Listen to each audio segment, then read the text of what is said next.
ত্রিদীপ চৌধুরী আর থাকতে না পেরে বিরক্তভাবে বেয়ারাকে ডাকার বোতামটা টিপলেন। কিছুক্ষণ থেকেই তিনি অনুভব করছেন যে কামরাটা যত ঠান্ডা থাকার কথা মোটেই তত ঠান্ডা নয়, অথচ তার 3 সহযাত্রী দিব্যি নাক ডাকিয়ে ঘুমোচ্ছেন। এটা যে কি করে সম্ভব হয় তা ত্রিদীপবাবু মোটেই বুঝতে পারেন না। আসলে অন্যায়ের প্রতিবাদ না করে করেই হয়েছে এই হাল। 7 চড়ে রা নেই বলেই তো যাত্রার কোনোদিন উন্নতি হল না। দরজায় টোকা পড়ল। আন্দোলাও।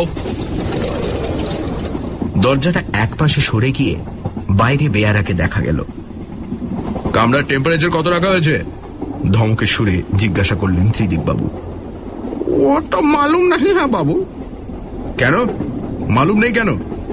এসিতে ট্রাভেল করে গরম ভোগ করতে হবে, এটা আবার কিরকম কথা? এ ব্যাপারে তোমাদের কোনো দায়িত্ব নেই? বেয়ারা আর কি বলবে, সে বোকার মতো দাঁত বার করে দাঁড়িয়ে রইল। এদিকে আপার বার্থের মাদ্রাজি ভদ্রলোকটির ঘুম ভেঙে গেছে, তাই ত্রিদীপ চৌধুরীকে বাধ্য হয়ে তার রাগ হজম করে নিতে হল। ঠিক আছে, তুমি যাও। আর শোনো, কাল সকালে ঠিক 6:30টার সময় চা দেবে। বহুত আচ্ছা হুজুর। বেয়ারা চলে গেল। ত্রিদীপবাবু দরজা বন্ধ করে তার জায়গায় শুয়ে পড়লেন। এসব ল্যাঠা ভোগ করতে হতো না যদি তিনি প্লেনে আসতেন। তার মতো অবস্থার লোকেরা কলকাতা থেকে রাঁচি সাধারণত প্লেনেই যায়। মুশকিল হচ্ছে কি, প্লেনে যাত্রা সম্পর্কে ত্রিদীপবাবু একটা আতঙ্ক বোধ করেন। সেটা কাটিয়ে ওঠা তার পক্ষে অসম্ভব। বছর 12 আগে তিনি একবার প্লেনে করে বোম্বাই গিয়েছিলেন। সে এক ভয়াবহ অভিজ্ঞতা। সেদিন আবহাওয়া ছিল প্রতিকূল, ফলে প্লেন আকাশে ওঠার সঙ্গে সঙ্গে যে ঝাঁকুনি শুরু হয় সেটা চলে একেবারে শেষ পর্যন্ত।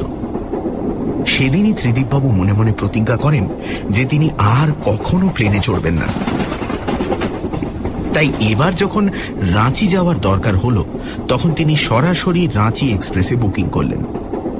এসিতে আরামের প্রত্যাশা করেছিলেন, কিন্তু এখন সে আশায় জলাঞ্জলি দিয়ে অন্ধকার কামরায় শুয়ে নানান চিন্তার মধ্যে নিজেকে ডুবিয়ে দিলেন। বিশেষ করে মনে পড়ছে তার ছেলেবেলার কথা। রাঁচিতেই তার জন্ম। তার বাবা আদিনাথ চৌধুরী ছিলেন রাঁচির নামকরা ডাক্তার। ত্রিদীপবাবু স্কুলের পড়াশোনা রাঁচিতে শেষ করে কলকাতায় চলে কলেজে পড়তে। মামা বাড়িতে থেকে বিয়ে পর্যন্ত পড়ে কিছুদিনের মধ্যেই তার এক মারওয়াড়ি বন্ধুর পরামর্শে ব্যবসার দিকে ঝোঁকেন। লোহালক্করের ব্যবসা দিয়ে শুরু করে অল্প দিনের মধ্যেই ব্যাংকে তার অনেকগুলো টাকা জমে যায়। তিনি বুঝতে পারেন যে ভাগ্যলক্ষ্মী তাঁর প্রতি সবিশেষ প্রসন্ন। সেই থেকে তিনি কলকাতাতেই থেকে যান, যদিও বাপ মা রাঁচি ছাড়েননি। প্রথমে সর্দার শঙ্কর রোডে একটা ফ্ল্যাট, তারপর রোজগার বাড়লে পর হ্যারিংটন স্ট্রিটে একটা দোতলা বাড়ির 1 তলাটা ভাড়া নেন ত্রিদীপবাবু। বাপ মায়ের সঙ্গে যে একেবারে যোগাযোগ ছিল না তা নয়। প্রতি বছর অন্তত একবার 7 দিনের জন্য এসে পৈতৃক বাড়িতে কাটিয়ে যেতেন ত্রিদীপবাবু। বাপ মায়ের অনুরোধেই তিনি 26 বছর বয়সে বিয়ে করেন। 2 বছর পর তার একটি ছেলে হয়। সেই ছেলে এখন আমেরিকায় পড়াশোনা করছে। আর কোনো সন্তান হয়নি ত্রিদীপবাবুর। স্ত্রী মারা গেছেন 3 বছর হল। মা দেহ রেখেছেন 72-তে আর বাপ 74-এ।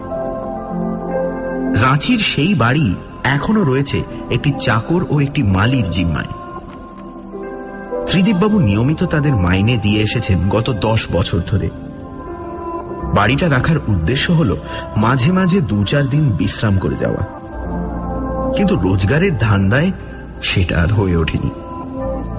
3 দিন বিশ্রাম মানেই তো 1000-5 টাকা হাতছাড়া হয়ে যাওয়া। যে মানুষের জীবনের একমাত্র লক্ষ্য হল অর্থোপার্জন, তার আর বিশ্রামের ফুরসত কোথায়?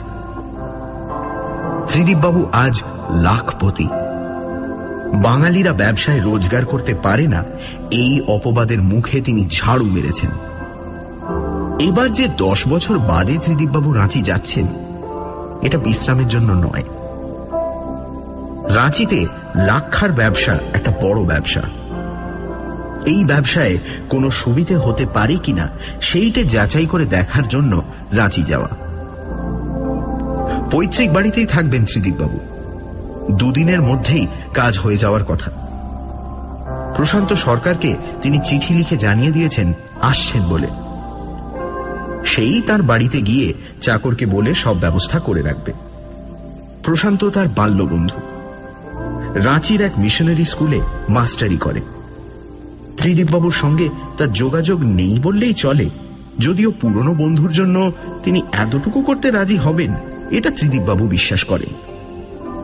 আশ্চর্য, এইসব ভাবতে ভাবতেই কখন যে ত্রিদীপবাবুর ঘুম এসে গেল সেটা তিনি নিজেই জানেন না।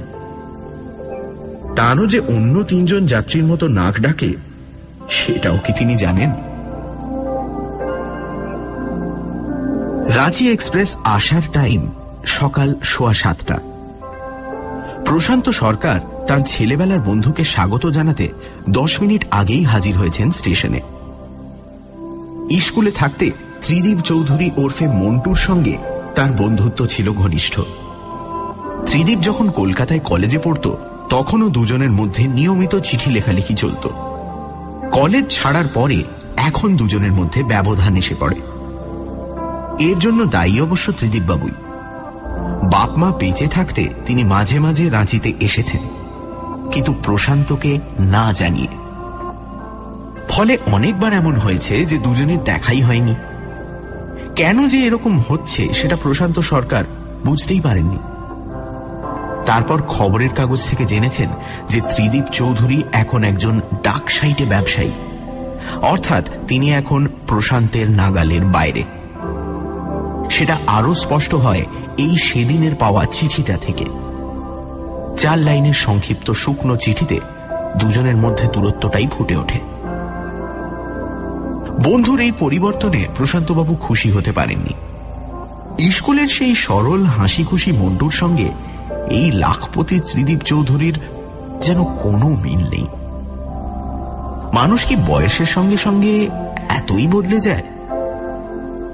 ত্রিদীপ চৌধুরীর যে অভাবনীয় আর্থিক উন্নতি হয়েছে সেটা অস্বীকার করা যায় না, কিন্তু টাকার গরমটাকে কোনোদিনই বিশেষ আমল দেন না প্রশান্ত সরকার। তার চরিত্রের এই বিশেষ দিকটা তার বাবার কাছ থেকে পাওয়া। প্রমথ সরকার ছিলেন গান্ধী ভক্ত আদর্শবাদী পুরুষ। প্রশান্তের নিজের জীবনে তেমন কোনো উত্থান পতন ঘটেনি। একজন স্কুল মাস্টারের জীবনে কতই বা রকম ফের হবে। তাই আজ তাকে দেখলে ছেলেবেলার প্রশান্ত ওরফে পানুকে চিনতে কোনো অসুবিধা হয় না। কিন্তু ত্রিদীপ চৌধুরী সম্বন্ধে সেই কথা বলা চলে কি, সেটা জানার জন্যই প্রশান্ত সরকার উদ্গ্রীব হয়ে আছেন। ছেলেবেলার বন্ধু আজ লক্ষপতি হয়ে যদি দেমাক দেখাতে আসে তাহলে সেটা বরদাস্ত করা মুশকিল হবে।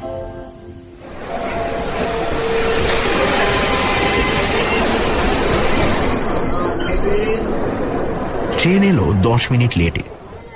মাত্র 3 দিনের জন্য আসা, তাই ত্রিদীপবাবু সঙ্গে একটা ছোট সুটকেস আর একটা ফ্লাস্ক ছাড়া আর কিছুই আনেননি।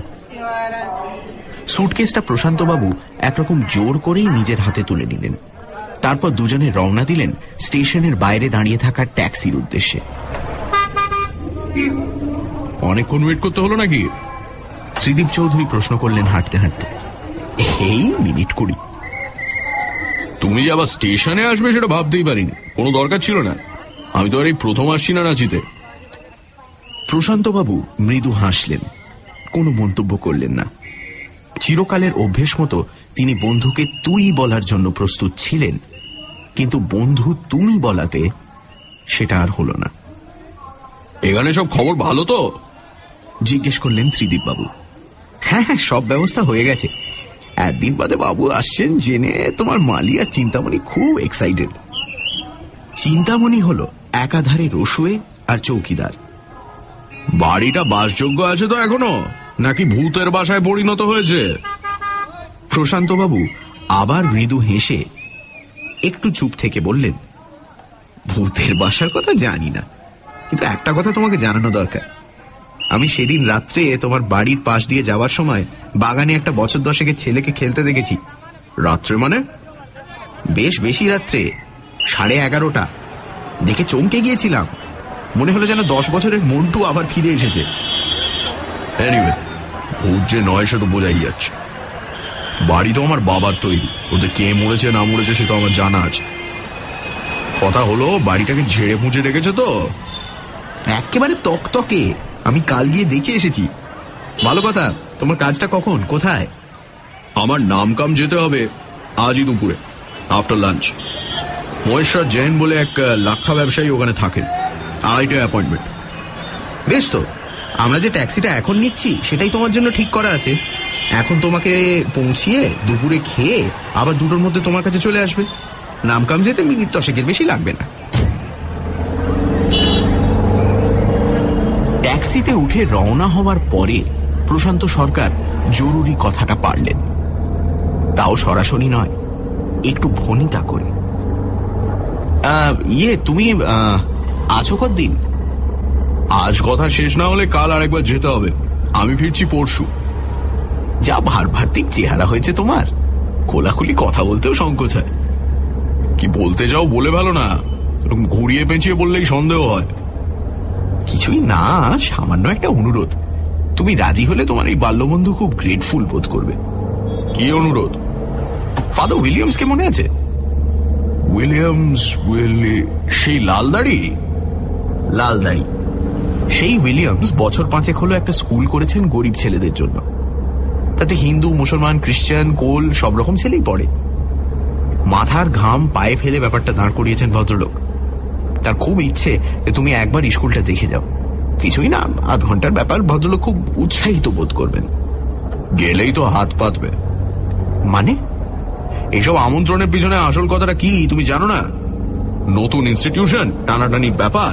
একটা পয়সাওয়ালা মক্কেলকে ডেকে খানিকটা আপ্যায়ন করে মাথায় হাত বুলিয়ে শেষে ভিক্ষের ঝুলিটা তার সামনে খুলে ধরো। দেখো এই জিনিস আমার কাছে নতুন নয়, এককালে বহুবারই প্যাঁচে পড়তে হয়েছে। আমি ভুক্তভোগী। চ্যারিটি যদি করতেই হয় সে যখন পরকালে চিন্তা করব তখন, এখন নয়। এখন সঞ্চয়ের সময়।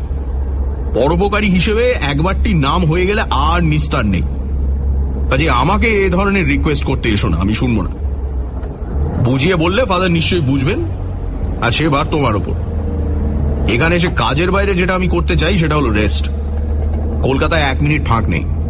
ঠিক আছে। এমন একটা প্রস্তাবে যে এই প্রতিক্রিয়া হতে পারে সেটা প্রশান্তবাবু ভাবতে পারেননি। এখন মনে হচ্ছে এটাই স্বাভাবিক। এই মন্টু সেকালের সে মন্টু নয়। এই মানুষটাকে প্রশান্তবাবু চেনেন না। জন্মস্থানে এসে ত্রিদীপবাবুর ভারী কি ভাবটা খানিকটা দূর হয়ে তার জায়গায় একটা প্রসন্নতার আমেজ দেখা দিল। এই সুযোগে প্রশান্তবাবু তার দ্বিতীয় প্রস্তাবটা করলেন। আমার একটা অনুরোধ তো নাকচ হয়ে গেল, কিন্তু দ্বিতীয়টা ভাই রাখতে হবে। আমার গিন্নি বারবার করে বলে দিয়েছেন তোমায় বলতে যে আজ রাত্রিরে যেন এই গরিবের বাড়িতে তোমার পায়ের ধুলো পড়ে। খাওয়াটাও ওখানেই সারতে হবে, বলাই বাহুল্য। অভাবের সংসার হলেও এটা জোর দিয়ে বলতে পারি যে সেখানে ত্রিদীপ চৌধুরীর সামনে কেউ ভিক্ষের ঝুলি খুলে ধরবে না। ত্রিদীপবাবু এই ব্যাপারে আপত্তি করলেন না। করুণাবশত কিনা তাই নিয়ে মাথা ঘামালেন না প্রশান্ত সরকার। তার তাড়া আছে, বাজার সেরে নাওয়া খাওয়া সেরে তারপর স্কুলে যেতে হবে। বিদায় নেবার সময় তিনি বলে গেলেন যে 8টা নাগাদ নিজে এসে তিনি ত্রিদীপবাবুকে নিয়ে যাবেন, আর 10টার মধ্যে খাইয়ে দাইয়ে তোমায় বাড়ি পৌঁছে দেবো, এই গ্যারান্টি দিচ্ছি। ত্রিদীপ চৌধুরীর ব্যক্তিত্ব আর তার তীক্ষ্ণ বুদ্ধিদীপ্ত কথাবার্তা, এই দুটোই যে তার সাফল্যের অন্যতম প্রধান কারণ সেটা আজ আর একবার প্রমাণ হয়ে গেল। রাঁচিতে আসা বৃথা হয়নি। তার নানান ব্যবসার সঙ্গে লাক্ষা যুক্ত হয়ে তার জীবনটাকে আরেকটু জিকলিল করে তুলল, সেটা ঠিক, কিন্তু সেই সঙ্গে অতিরিক্ত আয়ের কথাটা ভাবলে আর আক্ষেপ করার কোনো কারণ থাকে না। 5টা নাগাদ বাড়ি ফিরে চা খেয়ে ত্রিদীপবাবু একবার তার জন্মস্থানটা ঘুরে দেখলেন। 2 তলা বাড়ি, 1 তলায় বৈঠকখানা, খাবার ঘর, গেস্ট রুম আর রান্নাঘর। 2 তলায় 2টো বেডরুম, বাথরুম আর একটা বেশ বড় পশ্চিমমুখী ঢাকা বারান্দা। দুটোর মধ্যে ছোট বেডরুমটা ছিল ত্রিদীপবাবুর ঘর। ছেলেবেলার তুলনায় এখন সেটাকে অনেক ছোট বলে মনে হয়, কারণ তিনি নিজেই শুধু বড় হয়েছেন।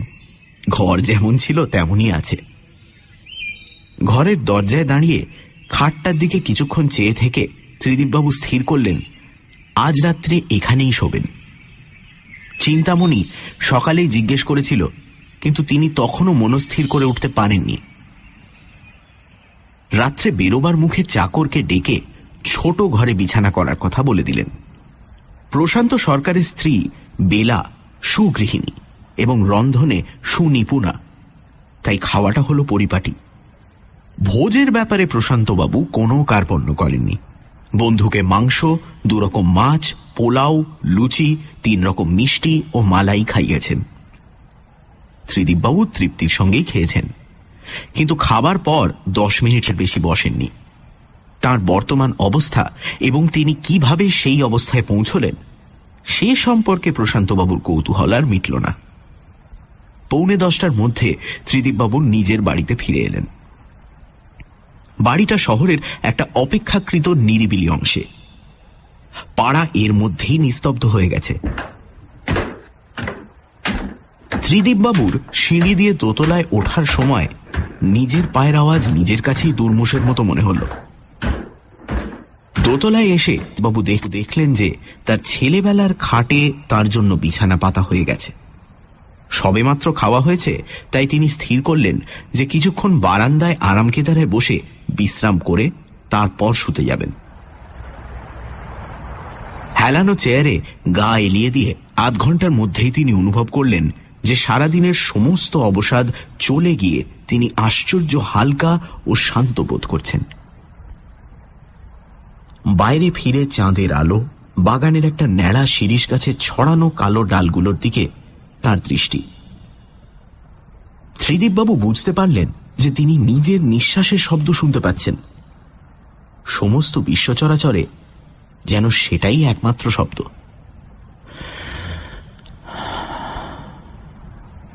তাই কি না, তার সঙ্গে আর একটা শব্দ যোগ হল।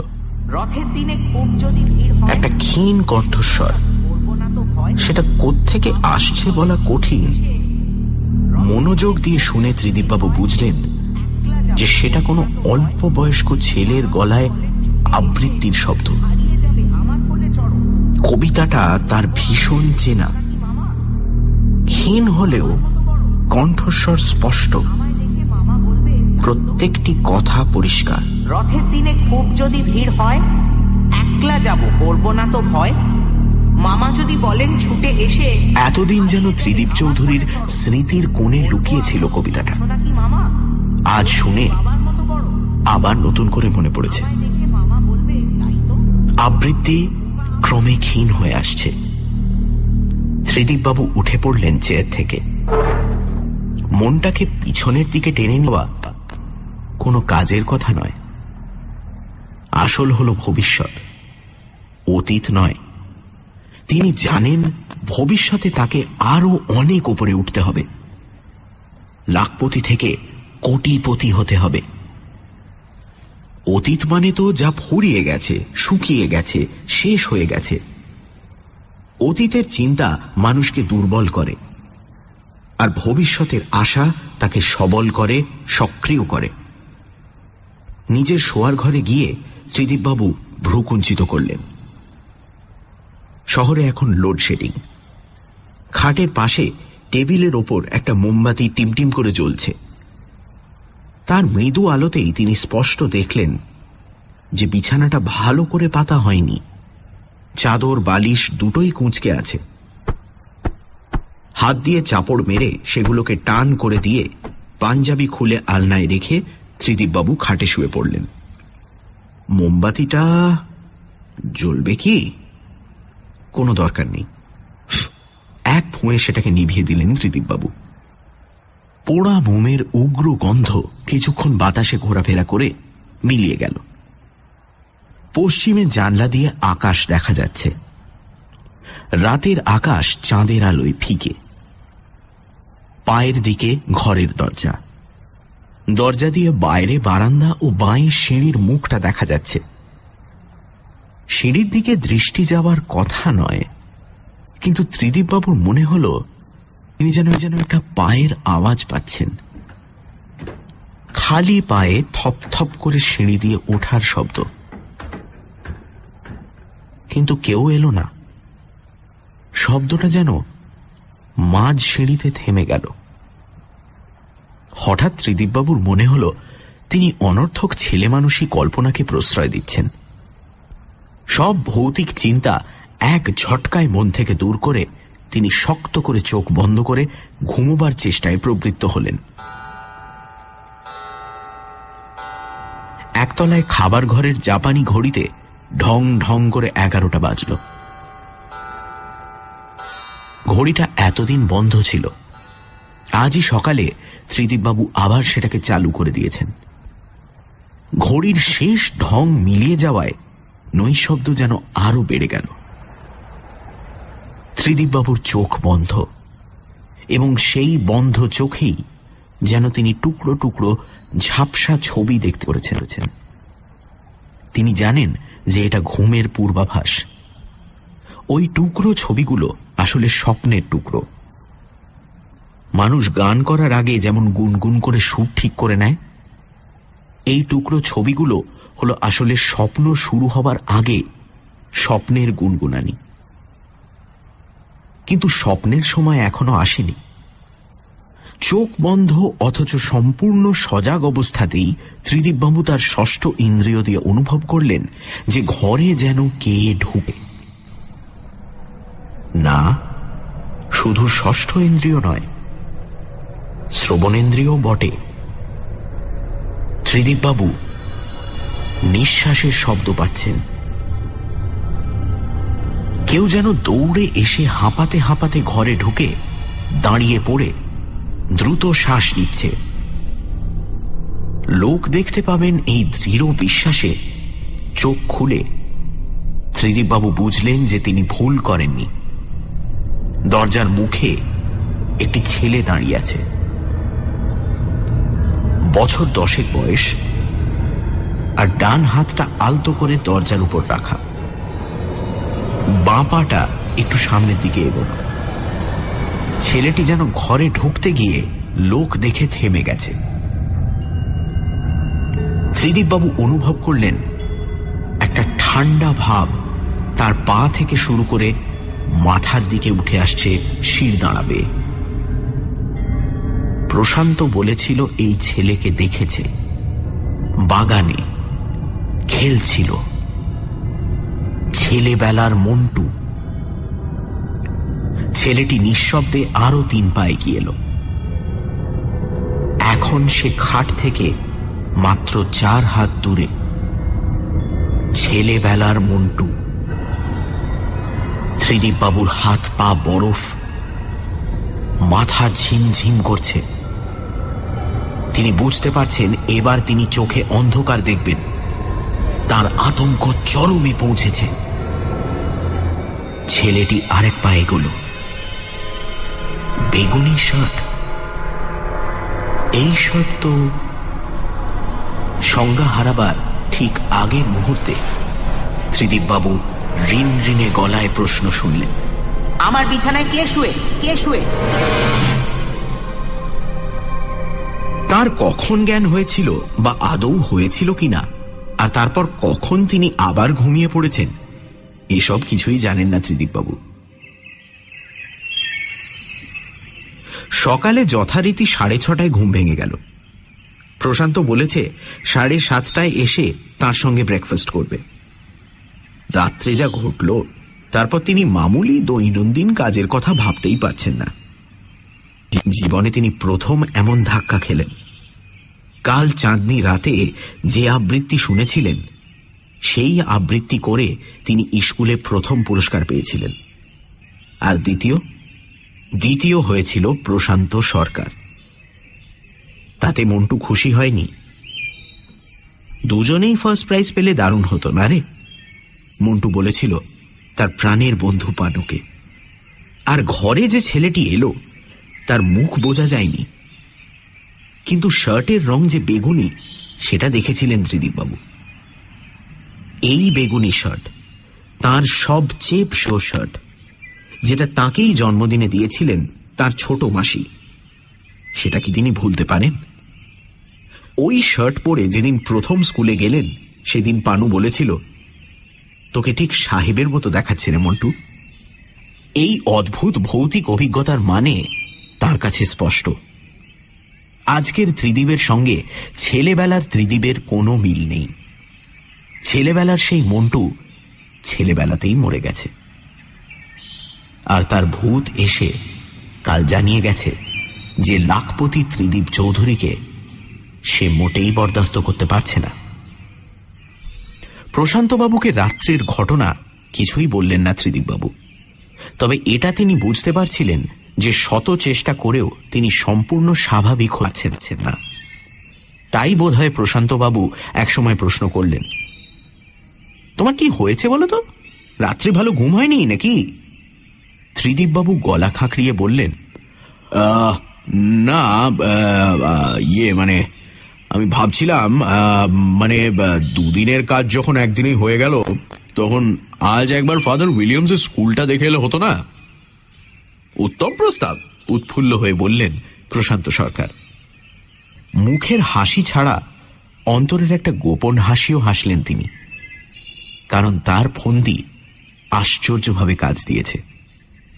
ফেরার পথে তার প্রতিবেশী নন্দ চক্রবর্তীর ছেলে বাবলুকে বলে যেতে হবে যে তার কাল রাত্রিরের আবৃত্তি আর অভিনয় চমৎকার হয়েছে, আর সেই সঙ্গে অবশ্যই চিন্তামণিকে একটা ভালো রকম বকশিশ দিতে হবে।